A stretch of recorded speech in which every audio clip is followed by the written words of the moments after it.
Nah, selamat pagi teman-teman, balik lagi di Market Outlook dari kami ya, Pak Yanto ya, dari Philly Futures. Nah, Pak, minggu ini kan minggu yang sebenarnya cukup ramai dibandingin minggu lalu. Kan minggu lalu kan cukup sepi dari segi news US ya. Betul. Sepi banget. Nah, minggu ini news gede. Betul. FOMC, Pak. Nah, banyak orang nunggu-nunggu kira-kira FOMC bakal bahas apa sih terkait nyinggung inflasi yang kan kemarin kan sempet ya. Ada isu mau naik gitu. Oke, pada minggu ini mungkin rekan-rekan dari Philly Futures harus memahami memang ada beberapa data yang cukup dinanti oleh para pelaku pasar tentunya. Yang paling poin utamanya justru pada hari Kamis dini hari waktu Indonesia ya, itu tingkat suku bunga dari Bank Sentralnya Amerika Serikat atau The Fed, itu yang akan pasti dinanti. Nah, kalau kita melihat atau review sedikit pada minggu kemarin, data inflasi itu sebenarnya semua sesuai apa yang diperkirakan. Yang kita sampaikan itu di bawah sedikit perkiraan, artinya inflasi sudah mulai mereda, seperti itu. Lalu di hari Selasa ini ada data dari USD, itu dari Amerika, Consumer Confidence. Kepercayaan konsumer itu dari 91,2 diperkirakan untuk naik 92,1. Berarti kalau by data harusnya bagus buat USD. Lalu dari Australia sendiri itu ada gubernur Bank Sentral Australia. Itu kemungkinan besar beliau akan menyatakan kondisi ekonomi di Australia saat ini bagaimana, lalu langkah kebijakan apa yang akan diambilnya ke depan sesuai kondisi ekonomi yang terbaru, seperti itu. Tentu juga tidak melupakan di luar daripada sisi negara Australia itu sendiri. Lalu di hari Rabu itu ada data CPI dari Australia kembali.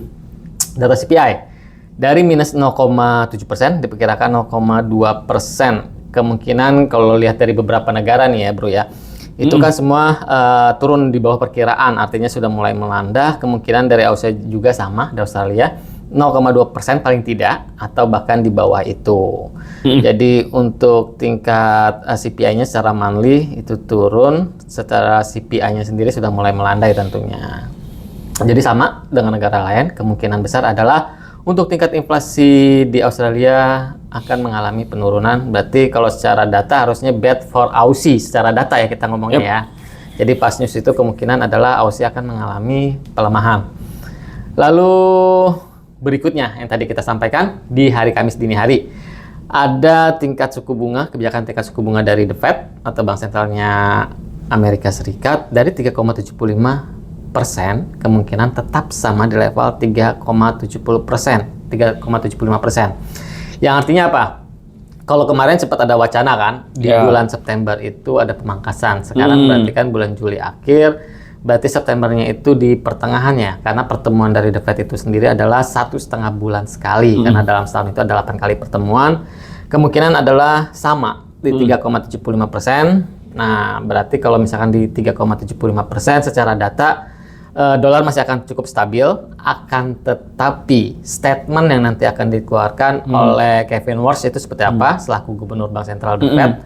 Nah, itu seperti apa? Kalau misalkan hawkish, tentu dolar akan mengalami penguatan. Tapi kalau dovish, tentu dolar akan mengalami pelemahan. Nah, kalau kita lihat dari sisi inflasi yang sudah mulai melandai atau mereda, tentunya ada sisi positif dari sisi inflasinya. Tapi kita tetap melihat juga, karena pernyataannya biasanya tentang terkait sektor tenaga kerjanya juga. Nah, sektor tenaga kerjanya ini masih tetap cukup solid kah? Atau sudah ada mulai pelambatan? Kalau misalkan ada pernyataan bahwa tingkat tenaga kerjanya masih tetap solid, tentunya ini akan mengangkat dolar seperti itu. Jadi kemungkinan adalah untuk tetap sama tingkat suku bunganya. Nah, nanti kita lihat di bulan September untuk tingkat suku bunga lanjutan. Lalu dari zona euro ada GDP nih atau PDB, produk domestik brutonya diperkirakan mengalami penurunan dari 0,3% menjadi 0,1%. Itu hal yang wajar kalau kita lihat, tapi ini di Jerman ya, zona euro Jerman yang merupakan ekonomi terbesar di zona tersebut. Nah, hal ini juga wajar karena apa? Karena yang terjadi di Selat Hormuz ini pasti berefek ya terhadap kondisi ekonomi pada saat itu 1 bulan yang lalu. Ini kan dirilisnya kan 1 bulan sekali ya untuk PDB seperti itu. Lalu jam 6-nya itu dari Inggris, tingkat suku bunga juga kemungkinan besar sama, akan di level 3,75%, tidak akan berubah untuk tingkat suku bunganya di Inggris seperti itu. Lalu jam 7.30-nya ada data PDB juga, tapi dari Amerika Serikat, tadi dari Jerman, zona euronya. Lalu dari Amerika Serikat ini diperkirakan dari 2,1% menjadi 2,3% untuk pertumbuhan ekonominya. Kemungkinan besar adalah untuk sesuai dengan perkiraan, nanti tidak akan terlalu signifikan perubahannya, atau bahkan menurut saya di bawah sedikit. Karena apa? Banyak pengeluaran juga yang terjadi di Amerika Serikat setelah Selat Hormuz itu kan. Ada beberapa dampak lah tentunya seperti itu. Lalu untuk core PCE-nya. Nah, core PCE-nya ini merupakan acuan dari The Fed untuk menentukan tingkat suku bunga dibandingkan CPI ya. Tapi kalau secara pergerakan volatilitas market itu memang lebih ke data CPI. Tapi kalau acuan untuk pengambilan kebijaksanaan tingkat suku bunga itu The Fed mengutamakan dari data core PCE-nya. Ya. Nah, ini dari 0,3% menjadi 0,3%, artinya sama. Ada mengalami penurunan, kemungkinan besar adalah tetap sesuai perkiraan, atau ini sesuai perkiraan lah kalau menurut saya ya untuk datanya. Jadi dolar masih akan tetap cukup stabil lah, intinya dolar di minggu ini juga masih tetap akan cukup stabil. Kalau kemarin kita bilang masih tetap cukup stabil, yes, benar. Jadi volatilitasnya tidak terlalu tinggi, begitu juga di minggu ini menurut data CPI-nya masih tetap akan sama, dolar masih akan cukup stabil. Lalu di hari Jumat dari Jepang itu ada tingkat suku bunga kembali nih. Jadi di minggu ini ramai tingkat suku bunga ya, ada 3 ya. Ada 3 Pak. Dari Amerika Serikat, dari Inggris, dan dari Jepang. Nah, untuk tetap sama di kisaran 1% ya. Nah, ini memang sebenarnya tingkat suku bunga yang cukup ini ya, cukup lama dinanti oleh para pelaku pasar dan juganya tentu dari pengusaha-pengusaha di Jepang ya. Karena terkaitnya dengan ekspor impor nantinya tingkat suku bunga ini, lalu ekspansi sebuah perusahaan yang sebelumnya itu di bawah 0% ya, paling maksimal itu 0%, itu cukup lama, berapa tahun gitu kan. Baru setelah itu dia menaikkan tingkat suku bunganya secara perlahan. Ini sudah ke 3 kalinya untuk menaikkan tingkat suku bunga di Jepang. Ini bisa kita lihat. Nah, dari Desember tuh ada kenaikan 0,25%, sebelumnya juga ada. Lalu di bulan Januari tetap sama. Nah, di bulan Maret, nah kenaikan kembali itu terjadi di Juni 2026 ya. Berarti kurang lebih ada setengah tahun ya. Dari Desember terakhir dinaikkan kembali itu terakhir di bulan Juni. Nah, di bulan Juli ini, di akhir Juli ini kemungkinan adalah untuk tetap sama di level 1%-nya. Seperti itu. Lalu ada data utamanya kembali dari USD adalah consumer sentiment ya. Consumer sentimentnya itu dari 54,4 diperkirakan turun sedikit 54,2. Masih hal yang wajar. Secara data harusnya tidak jauh dari perkiraannya secara data ya. Tidak jauh dari perkiraan. Artinya sesuai, berarti secara datanya nanti pergerakannya atau volatilitas dari pergerakan harga itu tidak terlalu signifikan. Kemungkinan besar seperti itu, hanya sentimen-sentimennya. Jadi lebih baik melihat dulu hasil rilis datanya. Kalau kita mau entry posisi di currency kah atau di gold gitu ya. Nah, itu melihat rilis data terlebih dahulu, baru bisa entry setelah itu. Oke. Nah Pak, mungkin boleh langsung kita lempar ke chart ya Pak. Saya juga cukup penasaran. Kan biasanya kita jarang bahas Aussie ya. Penasaran nih, kan minggu ini kan juga ada news ini untuk Aussie. Nah, untuk lihat kira-kira seminggu ini gimana sih? Untuk Aussie kan ada beberapa data ya yang cukup penting ya, dari CPI-nya, terus tingkat suku bunga, betul. Aussie. Kita akan melihat chartnya Aussie.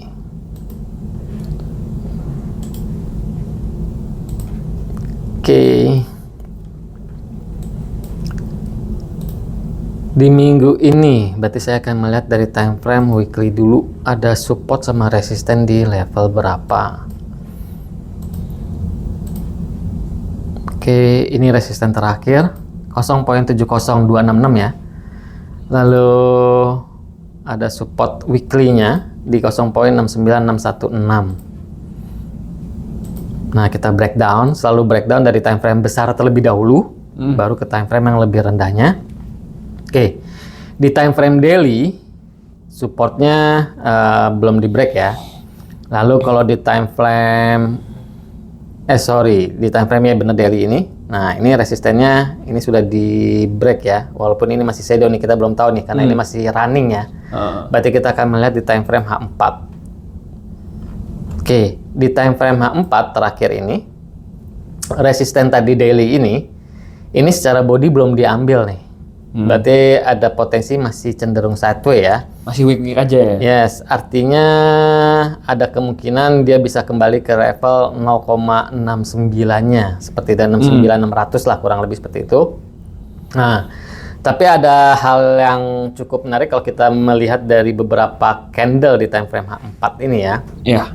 Oke, ini ada body bullish engulfing seperti itu di terakhir ini dia mengambil, berarti ada potensi dia untuk mengalami kenaikan lebih lanjut seperti itu.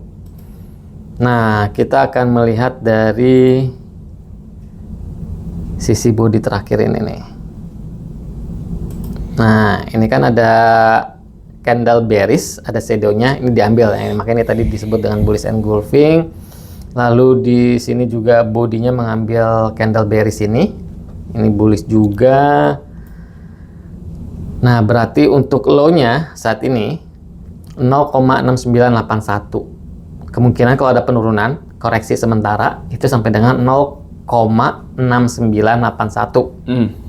Nah, setelah level ini ada potensial dia untuk bergerak naik lebih lanjut seperti itu, menguji area resisten yang di time frame daily tadi 0,7026. Kenapa?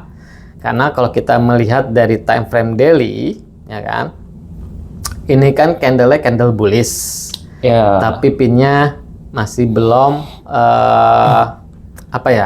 masih belum terlikuidasi secara body seperti itu kan. Jadi ada potensial, ya kan, ini diambil secara body. Karena kalau berdasarkan ini adalah time frame daily, ini adalah bullish engulfing, jadi dia ada potensi sampai dengan level 0.7089 sampai level ini nih, mengambil likuidasi di area ini. Nah, itu kecenderungannya. Jadi untuk Aussie ini kemungkinan besar adalah untuk mengalami kenaikan, ya kan? Tapi perlu satu syarat seperti itu yang tadi kita sampaikan, perlu ambil body pada time frame H1-nya itu di area 0.700 sampai dengan 0.70100 lah, kurang lebih seperti itu. Nah, kalau itu bodinya ada di area itu, maka kenaikan lebih lanjut cukup besar peluangnya dibandingkan dia untuk mengalami penurunan. Secara moving average, grafiknya ini berada di atas dari moving average, yang artinya ada pendukung, ya kan, ada indikator pendukung untuk dia mengalami naik lebih lanjut. Begitu juga dengan MACD-nya ya. Nah, ini sudah mulai cross di bawah, berarti untuk kenaikan lebih lanjut bagi Aussie adalah sangat mungkin atau probabilitasnya cukup tinggi seperti itu. Kemungkinan adalah untuk menyentuh level 0.70200 tadi sampai dengan 0.70800. Nih, nanti areanya akan ke sana. Itu yang perlu dicatat ya. Untuk Aussie masih berpotensi untuk naik lebih lanjut. Itu clue-nya. Nah Pak, mungkin terakhir ya Pak, ini gold deh. Karena memang trader di Indonesia ini banyak sekali ya, memang lebih familiar dengan gold ya, atau XAU USD. Kita akan breakdown kembali seperti biasa tadi di time frame weekly. Ada support, ada resisten. Resisten terakhir di minggu kemarin itu 4166, sementara untuk supportnya 3982. Nah, Ini resistennya, ini supportnya. Lihat candle sebelumnya saja, biar lebih simpel. Lalu di time frame daily, nah di time frame daily ini kan memang ada open gap ya, seperti itu. Nah ini ada resisten sebelumnya di 4083. Lalu untuk supportnya sendiri di 4023 seperti itu. Nah, secara resisten ini sudah di break nih kalau daily karena ada open gap up ya. Lalu secara time frame H4-nya berarti body dong. Ini ketemu body kan terakhir ini nih. Yang tadi close jam 8 pagi. Ini berarti sudah body, berarti potensial untuk goldnya adalah naik lebih lanjut, menguji area 4166 kembali seperti itu. Lalu sampai level berapakah seperti itu kan? Nah, kita akan melihat dari pola strukturnya juga nih. Kalau melihat dari strukturnya, ya kan, ini sudah chain of character. Jadi ini ada support terakhirnya sebelumnya, ya kan? Ini ada resisten, likuidasinya udah diambil. Nah, ini chain of characternya di sini. Di time frame 4, chain of characternya ini, seperti itu. Di level 4104 itu chain of character, artinya potensial naik lebih lanjut itu peluangnya lebih besar dibandingkan untuk mengalami penurunan untuk saat ini ya. Tapi kita belum tahu juga karena ada beberapa variabel lah yang menentukan harga ya. Kalau kita berdasarkan teknikalnya seperti itu, kan kita tidak tahu nanti secara fundamentalnya ada perkembangan apa lagi, itu kita belum mengetahui ya, seperti itu. Tapi secara teknikalnya ada potensial dia naik lebih lanjut. Karena kalau kita lihat, karena kalau kita lihat nih ada lower yang semakin itu dulu Pak. Oke. Nah, ada lower yang semakin high. Nah ini lower semakin high, ya kan? Ini sudah di break juga resisten ini chain of karakternya. Nah, ini chain of karakternya di sini. Nah, selama dia tidak break area 4022, ya kan? Misalkan ada penurunan nih sampai level garis trendline ini, ya kan? Garis trendline ini. Nah, dia lihat di time frame H1 atau M15, apakah ada pantulan yang cukup besar nanti berbentuk hammer kah? Misalkan seperti itu, nah itu bisa menjadi area buy-nya. Jadi untuk saat ini, untuk area buy di gold sendiri, itu di level ini. Dan menariknya juga ada gap ya Pak ya? Karena gap up tadi pagi. Ya, kemungkinan ngambil secara gapnya terlebih dahulu, baru dia bergerak rebound. Jadi untuk saat ini, nah ini level order block-nya lah. Oke. Nah, jadi dia bisa ngambil area sini dulu, baru dia bergerak naik. Seperti itu. Nah, kita lihat di time frame H1. Nah, di time frame H1 juga sama. Ada fair value gap di area ini. Nah, ini kan terakhir. Nah, ini ada fair value gap di area ini nih, sampai sini nih. Mungkin bisa diperkecil kembali sampai dengan zona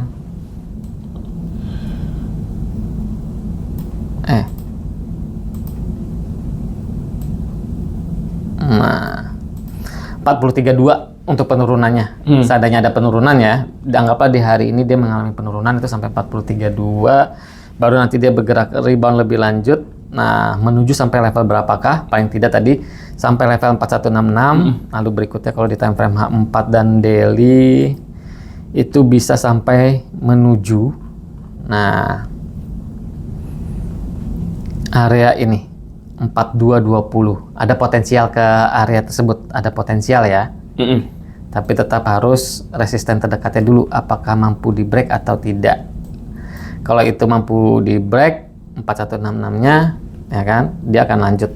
Kemungkinan adalah ke level 4220. Jadi sama kayak Aussie, untuk secara teknikalnya masih cukup sementara bullish, ya kan. Walaupun probabilitasnya masih sedikit, tapi lebih ke bullishnya dibanding bearish untuk gold.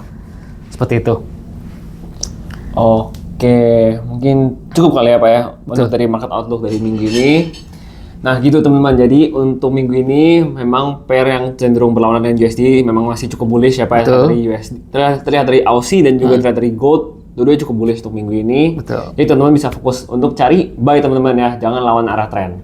Oke, sekian teman-teman dari market outlook untuk minggu ini. See you next time di market outlook minggu depan. Sampai jumpa. Sampai jumpa.